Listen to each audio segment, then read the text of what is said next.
We go everywhere and do everything in them. Today in AM Northwest, we'll learn what the type of car we drive and what we carry in it, what it reveals about our personalities.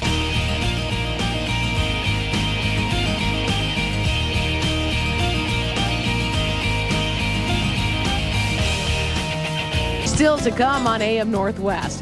What you carry inside your car says a lot about you as a person. Find out if that's good or bad. All right, there are almost as many cars as there are people in America, so why do we love our automobiles so much? Up next on AM Northwest, a revealing look at what we carry inside our cars, including Helen's car. Welcome back to AM Northwest. Our next guest spent 30 days of her summer vacation driving more than 5,000 miles from coast to coast, digging around in back seats, trunks, and glove compartments to see what we carry in our cars and why. And here to tell us what she found, we welcome Oregon researcher and consumer strategist Kelly Styring. Hey, welcome to the show. Thank you. Thank you very much. So all that time, all those miles, what kind of things did you find out about Americans and their cars? Wow, I learned so much. First, I found all the things that you'd expect, all the typical gear that goes in a car. A few things you wouldn't expect, but most importantly, the goal of the research study is to find opportunity for innovators, people who make the products that we use every day, people who make the automobiles and their interiors, to make driving easier, more pleasant, and maybe even safer. That's the whole goal. What surprised you? Well, you have to be a little bit overwhelmed by the amount of garbage in cars. I mean, waste management, just trash management is a huge thing. We're actually living in our cars. We're using our cars very differently from how they were originally intended. You know, they were intended to transport us from one place to another, and they do that very well. But we're also using it almost more as a habitat, which is a relatively new phenomenon. We're working out of our car, we're eating in our car, we're playing, we're going from place to place, we're virtually living in it. So you're finding a lot of the things that you would typically have in the household, and yet the habitat's really not designed for that. You know, you mentioned garbage because they used to have, and they still do, you can get little garbage bags. You can hang off your cigarette lighter back in the day. But they don't have that anymore.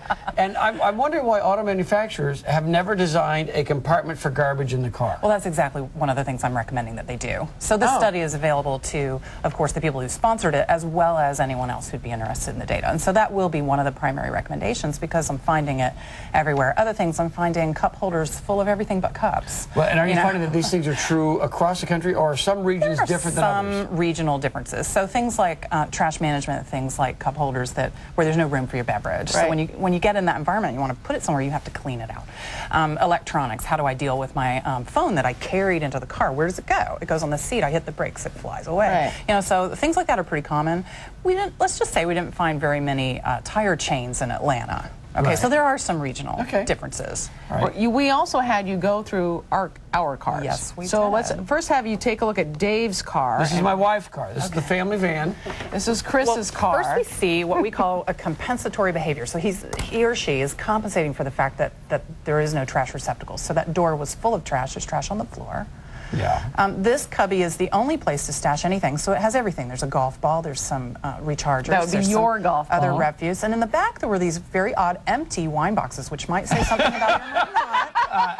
No, their boxes were for things we were moving out of the basement. Okay, They were just... And then there was evidence of child. So this is we hope. You know, notice you use rubber gloves to go through Dave's rubber car. gloves because cars are very rarely cleaned. The interiors are very rarely cleaned. There are children. That's why there's a van. We're not that. I was hoping, since it was the Mardi Gras necklace, I was hoping. It's dirty because of the kids. And the door, though, both my car and my wife's car, we use that pocket in the door for trash. Yes, you do. And so we call that a compensatory behavior. You're compensating for the fact that there's no designed place. Most of the trash in cars ends up on the floorboard, which then migrates under the seats. So wouldn't under the seat be a logical place to have a little trapdoor, a little place where you... That's a good idea. I think something hanging off of a seat. Right. And then something very unique to the Portland interviews was that we allowed people to discard trash that they wanted to get rid of during the... So during the interview, literally, I pulled every item out of the car by section and did a complete inventory of everything that was in there, down to the last half-eaten hamburger, which I found in Memphis. Okay. But in Portland, people took back their cans and bottles, things that could be recycled, because they didn't really trust us to recycle it for them because they had a garbage bag. Oh, that's fun. Yeah, so that was kind of culturally unique. Okay, now, you looked at Helen's car. We did. Because I'm a lot messier than David is. My wife. It was my wife's car. Exactly. Oh, my goodness. So we knew it was a woman's car right away because there's a bag of dry cleaning. Yeah, it's all that's women's clothes. And this, I'm struggling. Oh, that's under the seat. That's under the seat. So we have MapQuest everywhere. You need a GPS. You need a GPS in a bad way. We had one in the That's Honda. been my request for We had one in the Honda Pilot that Honda loaned to us for the journey, and Stella, we called her. She was just indispensable. So well, I'm directionally challenged, so I have to have MapQuest for everything. You would love a GPS. You are never afraid because you can always find your way home. That's what my 8-year-old said. She said, we're never afraid. We could always find our way. Now, on the show, people who are regular viewers of the show know that we often, earlier in the year, we travel. Well, first of all, you just learned that she's directionally challenged. Anything else? You know, I think those were the major things. So earlier in the year, people know that we were traveling a lot, and we rode with the man we call our boss man. He's the guy who, at a snap of a finger, we're gone. I mean, that's the power he has. And he would drive, and I don't believe that he's actually a licensed driver in America. And he doesn't believe in going anywhere that's a straight line. But his car tells quite a story, and you looked at that. It told a very unusual story, actually. This is his car. Yeah. It was very clear that this person was spending a lot of time in this car because there was kind of the detritus of the work day. There was this foam head. We weren't sure if he was trying to scooch into the commuting lane, like with this very odd mustache. I'm not sure what that was about. But all of these things, you know, I'm told are props, so we'll trust him on that. And you know, we've got some schedule, you know, some things that he may have intended or attended or intended to. He had his cup holder full of empty cans. We're not sure what he's going to do with the next one. Where are those cans from? They look like they have foreign Actually, that's language. the Ethiopian Coke promotion that's out now. Oh, okay. But what's happening there is the next one that he brings in, he has nowhere to put it. So where's that can going to go? We asked him. It's on the floor. Yeah, it's going to go on the floor. And could you tell anything else about him, like his personality? Well, I could tell that he wasn't transporting very many people since the entire back was full of He used to, but Actually, more and more people decline to ride with him. I won't ride in the front seat. And then seat. I think that was the car that may have had some fold-up soccer chairs under the seat. Oh, that was you? That was you? Okay. Okay. Again, kids. Again. Yeah. All right. So with this research, then you'll talk to manufacturers and designers, and do you see new trends for cars on the horizon? I do. I think that we will see more design that's geared toward habitat. So how is it that we're living in this environment, and how can this environment support that lifestyle? I think we are engaged in an automotive lifestyle, and so I see that coming. And then on the other hand, I also see great opportunity for packaged goods manufacturers, and those are people who make the products that we use every day.